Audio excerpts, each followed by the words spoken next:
നമ്മൾ ഒട്ടുമിക്ക ആൾക്കാരും കണ്ടിട്ടുള്ള ഒരു ജീവിയായിരിക്കും കീരി. ഇന്ന് നമുക്ക് 2 തരം കീരികളെ പരിചയപ്പെട്ടാലോ. ഏഷ്യയിലെ കീരി വർഗ്ഗങ്ങളിൽ ഏറ്റവും വലിപ്പമുള്ള ഇനമാണ് ചെങ്കീരി അഥവാ സ്ട്രൈപ്ഡ് നെക്ക് മംഗൂസ്.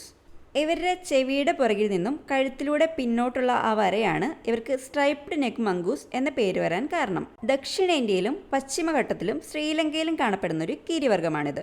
ശുദ്ധജലത്തിന്റെ സാമീപ്യമുള്ള സ്ഥലങ്ങളിലാണ് കൂടുതലായും ഇത് വസിക്കുന്നത്. പാമ്പുകളെയും തവളകളെയും കൂരമാനെയും ചെറിയ ജീവിവർഗ്ഗങ്ങളെയും കോഴികളെയും ഒക്കെ ഇവർ ആഹാരമാക്കാറുണ്ട്. കൂടാതെ അഴുകിയ മാംസവും ഇവർ കഴിക്കാറുണ്ട്. ഇന്ത്യയിൽ പശ്ചിമഘട്ടങ്ങളിലൊക്കെ സാധാരണയായിട്ട് കാണപ്പെടാറുള്ള ഒരു കീരിയാണിത്. ചെങ്കീരികളെ അങ്ങനെ നാട്ടുമ്പുറങ്ങളിലൊന്നും കാണാറില്ല. നാട്ടുമ്പുറങ്ങളിൽ കൂടുതലായിട്ടും കാണപ്പെടുന്നത് ഇന്ത്യൻ ഗ്രേ മംഗൂസ് എന്ന നാടൻ കീരികളെയാണ്.